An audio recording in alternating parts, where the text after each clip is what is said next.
Здравствуйте! В эфире информационная программа «Настоящее время. Азия». В пражской студии я Динара Аргин. Сегодня в программе. 33 иностранных журналиста попали под артиллерийский обстрел во время перемирия в Сирии. Есть раненые. Журналисты утверждают, что огонь велся со стороны Турции. Меня русский солдат накрыл, и мы упали на пол, и я получил ранение. Московский суд арестовал няню-убийцу 4-летней девочки на 2 месяца. Следствие считает, что у нее могли быть сообщники, а из Узбекистана пришла информация о ее давнем и тяжелом психическом заболевании.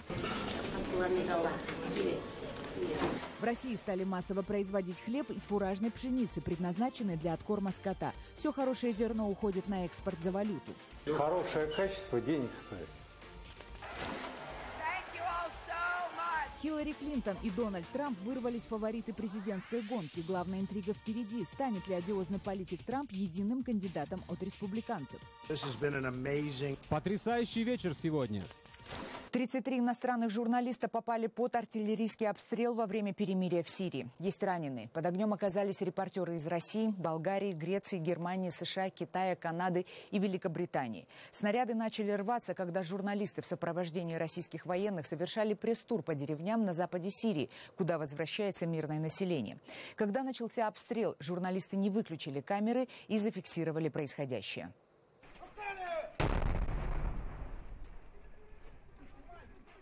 Под огонь представители мировых СМИ попали в городе Кинсиба, который находится в 3 километрах от турецкой границы. В общей сложности по журналистам было выпущено 8 снарядов, которые падали в непосредственной близости от них. В интервью российскому телеканалу Russia Today репортеры, получившие ранения, сообщили, что российские военные буквально закрывали их собой. Я тут же выскочил и начал бежать впереди. И тогда прогремел 3-й или 4-й, или я не помню уже какой взрыв, буквально на 100 метров от нас, и тогда меня русский солдат накрыл, и мы упали на пол, и я получил ранение.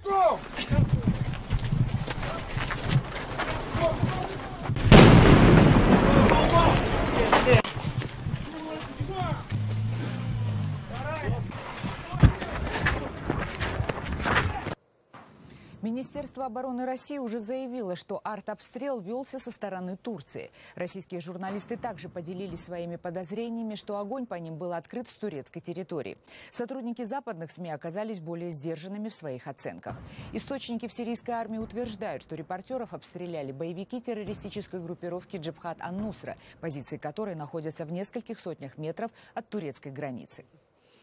Агентство Рейтер опубликовало новое видео из Сирии со ссылкой на местные социальные сети. Авторы видео утверждают, что им удалось заснять, как российские самолеты наносят бомбовые удары в провинции Хама уже после вступления в силу соглашения о прекращении военных действий. Действительно, на этом видео самолеты бомбят с небольшой высоты один из населенных пунктов. Российские военные категорически опровергают факт бомбежки территорий, контролируемых умеренной сирийской оппозицией, с которой было подписано перемирие. Они заявляют, что боевая авиация бомбит только джихадистов из так называемого исламского государства и террористической группировки ан-Нусра, в отношении которых режим прекращения огня не действует. Ситуация осложнена тем, что позиции тех, кто прекратил огонь, и тех, кто продолжает воевать, по всей Сирии перемешаны, а в некоторых городах противоборствующие группировки находятся даже в одних и тех же зданиях, только на разных этажах. Пресненский суд Москвы арестовал на 2 месяца няню-убийцу Гульчихру Бабакулову, задержанную в понедельник у станции московского метро с отрезанной головой 4-летней девочки. Как сообщает узбекская служба радио «Свобода Узодлик», правоохранительные органы Узбекистана проинформировали российских коллег о том, что арестованной женщине еще 17 лет назад был поставлен диагноз шизофрения. По этой же причине она была лишена родительских прав на своих 3 детей.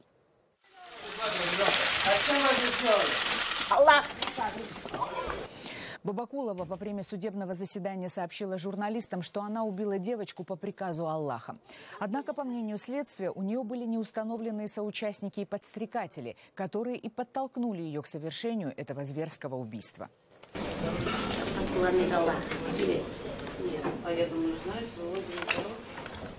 На основании изложенного принимаем во внимание возможность предъявления Бабакулова обвинения в течение 48 часов с момента задержания в силу приведенных выше исключительных обстоятельств считает необходимым избрать в отношении данного лица меру пресечения и заключения под стражу. Между тем, московская полиция отвергла все обвинения в непрофессиональных действиях во время задержания Бабакуловой. Напомним, что она в течение 40 минут ходила вокруг станции метро «Октябрьское поле», размахивая отрезанной головой ребенка. А полицейские даже не пытались ее обезвредить. Сегодня руководители московской полиции заявляют, что ее сотрудники действовали четко по инструкции. К тому же закон запрещает стражам порядка открывать огонь по женщинам. Лично мое мнение, сотрудники действовали грамотно, исходя не из логики тупого бросания на амбразуру, а из логики обеспечения минимального количества жертв. Трагедия без преувеличения всколыхнула всю Москву, и по прошествии 3 дней жители города продолжают нести цветы и игрушки к станции метро и к дому, где было совершено убийство.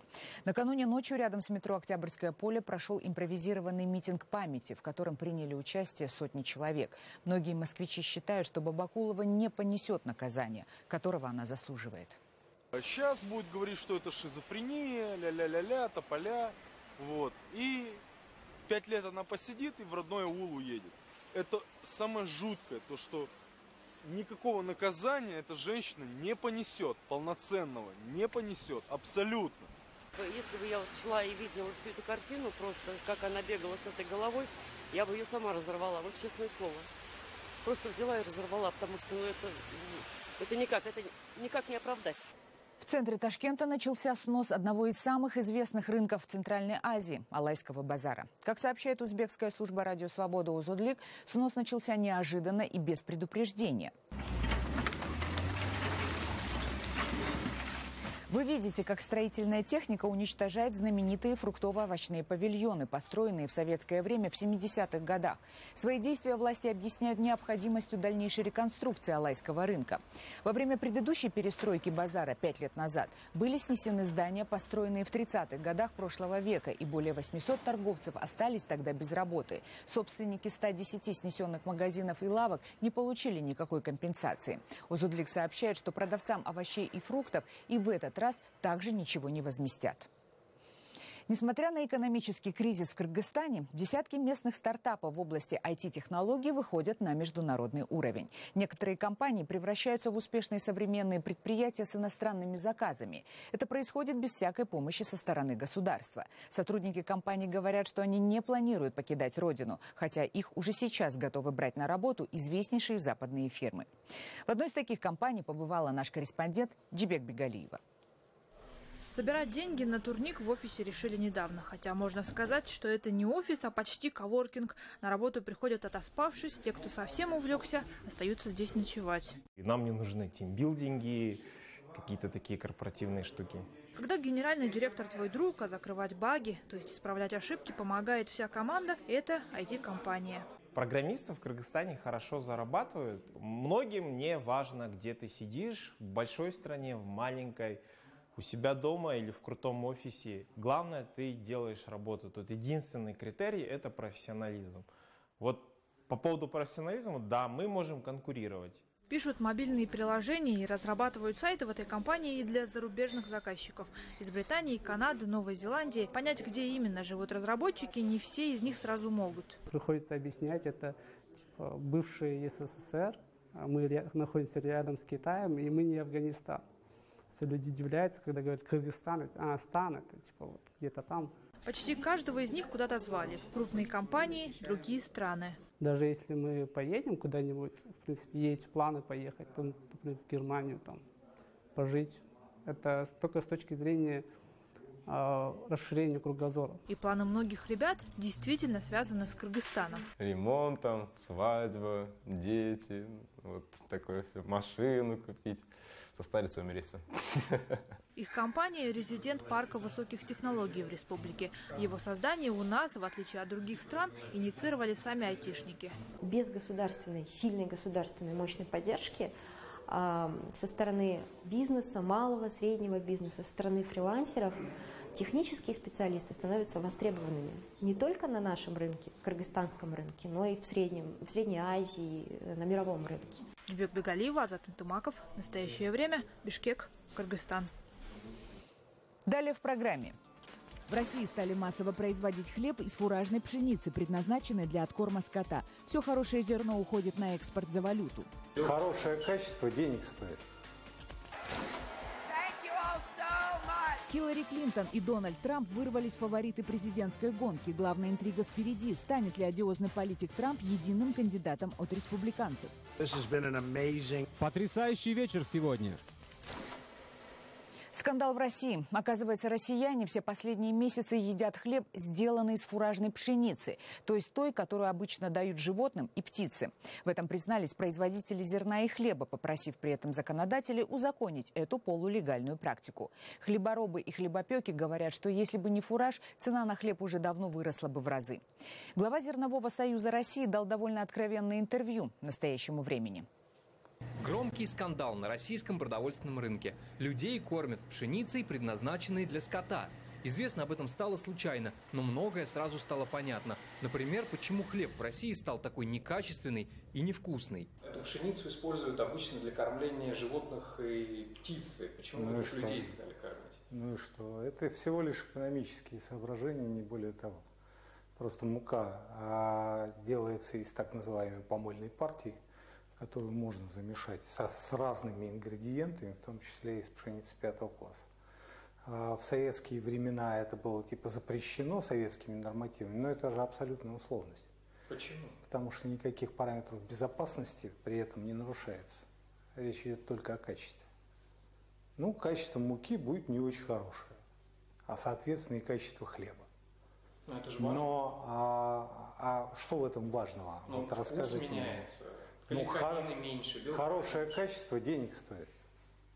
Да, белка меньше, вот она ровно этим и отличается, больше ничем. Пшеница делится на 5 классов качества. Чем выше, тем лучше. Первые 4 продовольственные, 5-м кормят птицу и скот, а вот теперь и людей.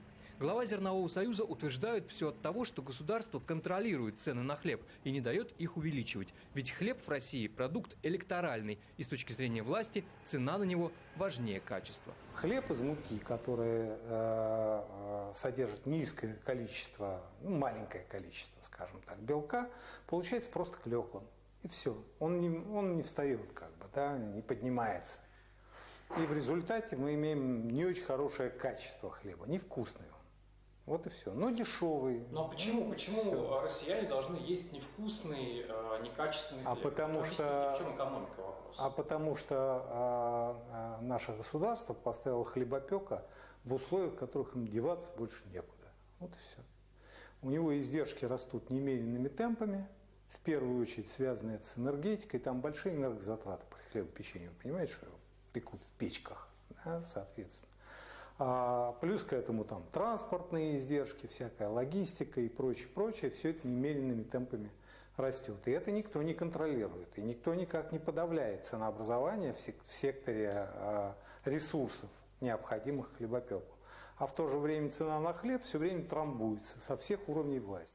О том, что в России пекут хлеб из кормовой пшеницы, выяснилось, когда хлебопеки обратились в Госдуму с инициативой немного подправить ГОСТы и узаконить использование фуража для выпечки хлеба, что на самом деле и так давно происходит, только негласно. С принятием закона о техническом регулировании в 2004 году у нас все ГОСТы добровольные. Да, он существует, это старый ГОСТ, в котором записано, что нельзя использовать фуражную пшеницу на продовольственные цели, но его исполнять не обязательно.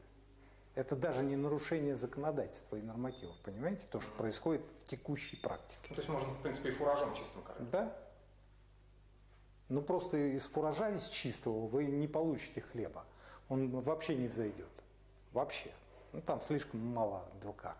А действует это таким образом. Покупают там рядовую пшеницу 4-го класса, покупают какое-то количество для домеса фуражный 5-го класса и чуть-чуть бросают улучшители с высоким содержанием клейковины. И по экономике получается дешевле, чем просто там испечь хлеб из муки, сделанной из пшеницы 3-го класса. Самое удивительное, что вся эта история с хлебом из кормовой пшеницы происходит на фоне всероссийской кампании импортозамещения. Власти постоянно рапортуют о растущем качестве и количестве производимых в России продуктов. Но на деле выходит, что хлеборобам гораздо выгоднее продавать высококлассную пшеницу за рубеж, чем кормить ею своих. Это нормально, если там зерновик решает, что ему продать за рубеж выгоднее, потому что цена лучше. Ну, сделайте лучше цену внутри, он будет продавать внутри, правильно? Почему надо обязательно вот какими-то запретами, и почему никто не запрещает ту же нефть продавать за рубеж, потому что внутри ее невыгодно продавать. А это же то же самое, абсолютно. Но вот по поводу зерна у всех идеи почему-то такого свойства. Чем зерно-то отличается от другой продукции?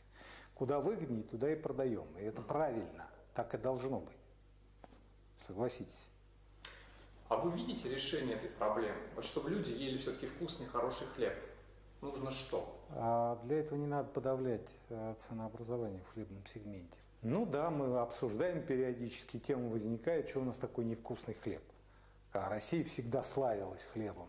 Ну, по этой причине, потому что экономика сдавлена. Надо разжать эти тиски.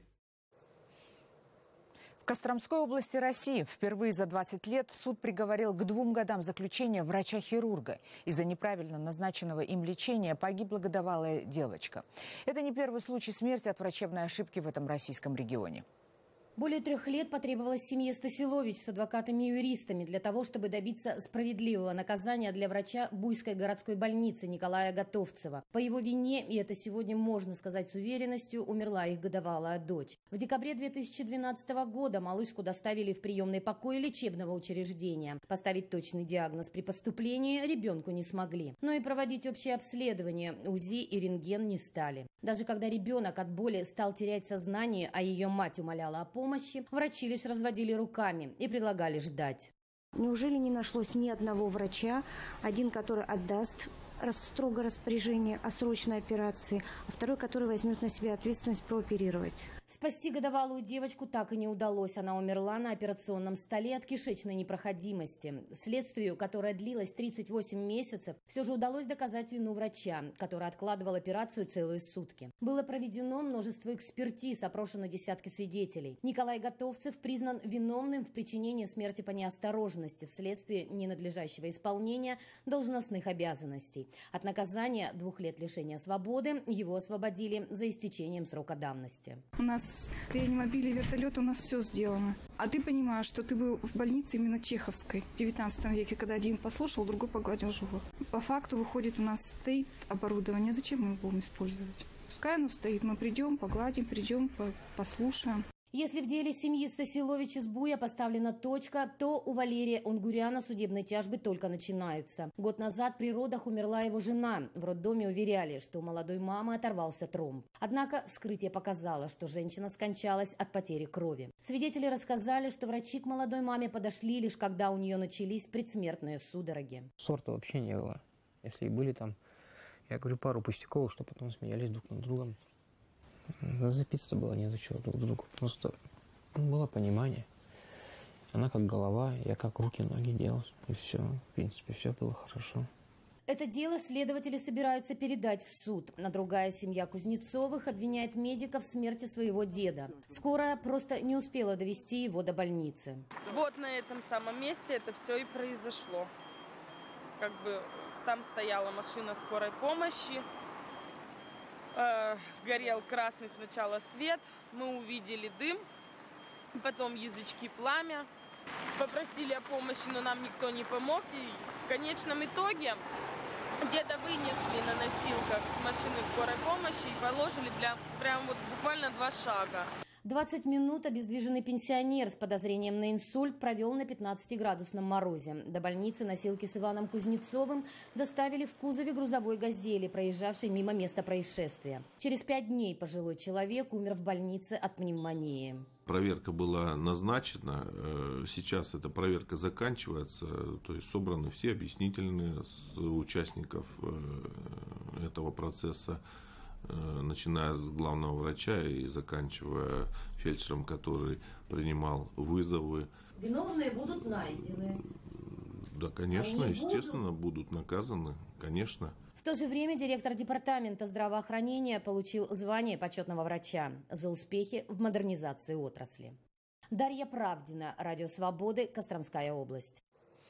Кандидат в президенты США, миллиардер Дональд Трамп одержал победу в так называемый супервторник во время предварительных выборов, которые состоялись в 12 штатах. Он стал победителем у республиканцев в 6 штатах. У демократов в лидеры вышла бывшая первая леди и госсекретарь США Хиллари Клинтон. Она получила наибольшее количество голосов делегатов-выборщиков также в 6 штатах Америки. Подробности в репортаже Рейтер. Hillary Clinton Во вторник две главные американские партии провели первичные выборы сразу в 11 штатах. Результаты кокусов и праймериз, которые проходят в этот день, считаются определяющими. Отсюда и название «Супервторник». У республиканцев лидирует Дональд Трамп. Он победил в Оклахоме, Джорджии, Массачусетсе, Теннесси и Виргинии. Потрясающий вечер сегодня. Мы победили в 5 главных штатах и, похоже, можем выиграть и в 6, а то и в 8-9. У демократов побеждает Хиллари Клинтон. Она выигрывает в Алабаме, Арканзасе, Джорджии, Теннесси и Виргинии.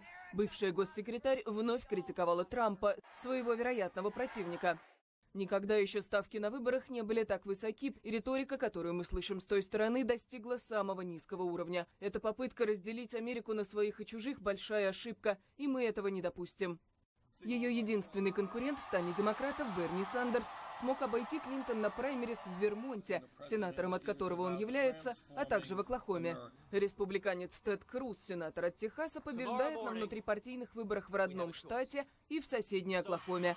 Другой претендент от республиканцев, Марко Рубио, заметно лидирует в Миннесоте. Следующий этап праймерис пройдет 5 марта. Завершилась самая долгая миссия на Международной космической станции. Корабль «Союз» с 2 российскими космонавтами и американским астронавтом на борту приземлился в Казахстане. Михаил Корниенко и Скотт Келли провели на орбитальной станции больше года. Это абсолютный рекорд в ее истории. Задачей этой миссии было изучить влияние сверхдолгого пребывания в космосе на организм человека для будущих экспедиций на Марс. Третий член экипажа Сергей Волков проработал на МКС 182 дня. Утро перед возвращением на Землю астронавт Скотт Келли начал с фотографий в Твиттере. Вот так выглядит его последний рассвет на орбите. Что ж, таковых за плечами Келли уже 340. Сегодня он является рекордсменом среди астронавтов НАСА по длительности пребывания в космосе. Пришла пора возвращаться домой. Не то чтобы я прыгаю до потолка от радости, что выберусь отсюда. Я прекрасно понимаю, насколько важную миссию мы здесь выполняем. Перед тем, как задраить люк стыковочного модуля, Келли официально передал командование Международной космической станции новому экипажу. Таков обязательный космический протокол. Миссия Скотта Келли под названием «Год на орбите» началась в марте 2015 года. Вот с этого старта ракеты-носителя «Союз». Целью программы НАСА было выяснить возможности адаптации человеческого тела к длительным космическим экспедициям, таким как будущий полет на Марс. Весь этот год другой астронавт Келли, Марк, брат-близнец Скотта, проходил на Земле аналогичные тесты, чтобы ученые могли сравнить состояние их организмов по возвращении экспедиции с МКС. Мне досталась самая легкая часть работы. Не успел спускаемый аппарат приземлиться в казахстанской степи, как рой специалистов набросился на Скотта Келли, не желая упустить ни единой драгоценной минуты для своих исследований. Интересно будет узнать, что скажет после этого полета сам астронавт по поводу готовности человека к полету на Марс. Это были все новости, о которых мы хотели вам рассказать. Читайте нас в социальных сетях и смотрите на сайте KarrenTime.tv. Мы встретимся с вами завтра в это же время. Всего доброго.